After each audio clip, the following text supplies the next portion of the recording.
Now, here's why you never, ever cross Kayleigh McEnany. Go check it out. And if you're trying to apply there's some kind of collusion or something between Hillary Clinton and this man whose son massacred LGBT people, that is beyond offensive. So I don't know what you're implying. What? B, that he was not invited. C, Donald Trump is going tomorrow with Mark Rubio in Florida, not far from the Pulse nightclub, where 49 LGBT people were massacred, to an anti-gay organization event. So do not try to equate the mistake that was made by her campaign staff. And I agree with Tara, whoever was in charge of crowd last night should lose their job. May I ask you a question? And wait a minute. No. You can't ask me a question. Because you can't answer the question. Oh, you can't ask me a question, honey. I can't answer, so don't even try. What attracted the father of the Orlando terrorist to your candidate? He's a mentally ill individual who ran for president. I get it. Pardon me? What attracted him to your candidate? And your answer was he's mentally ill. His mentor.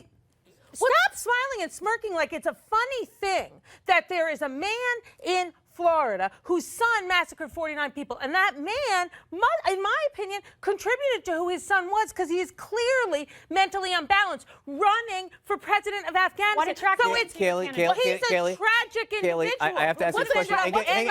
And you are outrageous. Hang on. And disgusting. Hang on. To Donald Trump. Again, we get into issues of moral equivalency here that are What attracts anti-gay people to Donald Trump? Why does Donald Trump support conversion therapy? Answer those questions and don't spin it in some legal mumbo jumbo, because Tara and I may not be lawyers, but that doesn't mean we're not the smartest people at this table. Let me sum this up in one question. To you were bringing up, you brought up the issue of what attracts David Duke to Donald Trump. We are asked that every day on a daily basis. And for the first time, I'm asking the same question to you that I've answered time and time again. I haven't heard it, honey. Answer. I've answered it time and time again. Do it again. We cannot control how third parties support us. However, in this case, I think your candidate's weak policies on ISIS, your candidate's weak policies who will be overrun by ISIS, already has, is what attracted the father of an ISIS terrorist. You don't think your candidate... Can this lady talk any louder? I mean, she was just so obnoxious, don't you think? She got louder and louder and louder.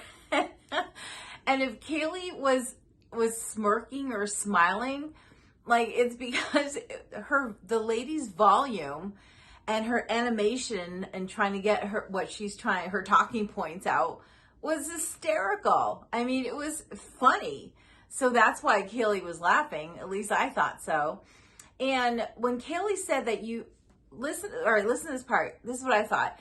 Kayleigh said that they could not control, which is true, what third parties support them.